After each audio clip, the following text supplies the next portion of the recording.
आज Doubtnut app download करें। Doubtnut पर अपने सभी गणित, रसायन विज्ञान, भौतिक विज्ञान और जीव विज्ञान के डाउट्स का करो सफाया।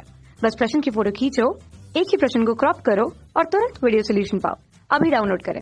क्वेश्चन हमारे पास है कि यदि एक छड़ को पहला लंबाई के अनुप्रस्थ दिशा में मतलब लंबाई के लंबवत दिशा में और दूसरा लंबाई की ही दिशा में दो टुकड़ों में अगर काट दिया जाए तो यहाँ पर होगा क्या, ये पूछा जा रहा है। सबसे पहले हमारे पास एक कंडीशन हो सकती है कि हमारे पास एक छड़ चुंबक है। छड़ चुंबक के लिए अगर हम उसके ध्रुवों को देखें तो ध्रुवों को उसके किनारों पर हमने बता रखा है कि वो हमारे पास एक हिस्सा एन ध्रुव और दूसरा हिस्सा एस ध्रुव के रूप में होता है। अब उसके ध्रुव प्राबल्यता को अगर हम प्रस्तुत करें तो स्मॉल एम और इसे भी स्मॉल एम से प्रस्तुत किया जाएगा। दोनों के बीच की दूरी को अगर हम दर्शाना चाहते हैं तो ये उनके बीच की दूरी को प्रदर्शित करता है जो प्रभावकारी लंबाई के रूप में 2L लगभग होती है। अब उसका केंद्र हम ले तो केंद्र को O से हमने प्रदर्शित कर रखा। ठीक, ये सामान्य से छड़ चुंबक की संरचना है।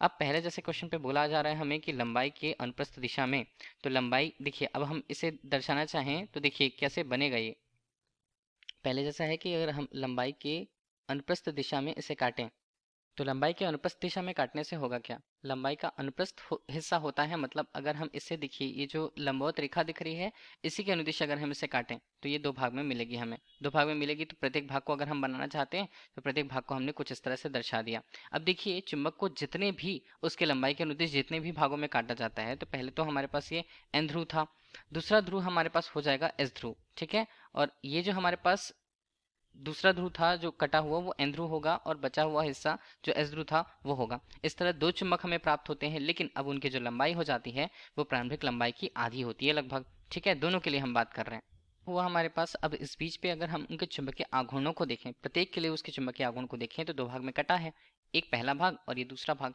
प्रत्येक भाग के लिए देखें तो हमारे पास ध्रुव प्राबल्यता का मान यहाँ पर वो चेंज नहीं हुआ है, वो एम ही है दोनों के लिए।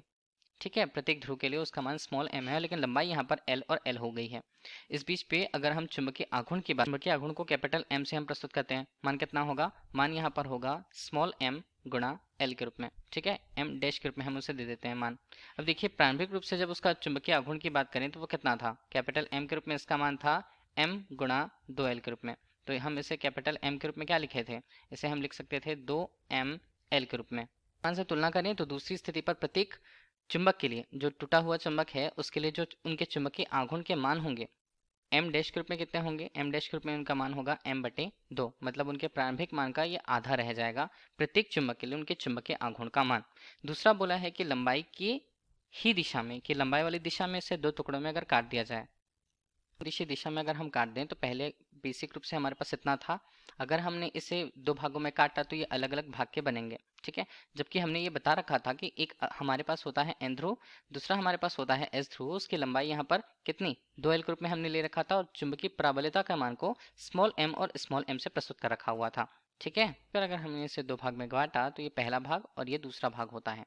तो इनके लिए अब जो हिस्सा है वो एन ध्रुव एस ध्रुव होगा, और अगर हमने इसे अलग अलग रखा हुआ है तो ये भी एन ध्रुव और एस ध्रुव के रूप में अलग अलग होंगे। ठीक है, ध्रुवों को अलग कर दिया गया था यहाँ पे।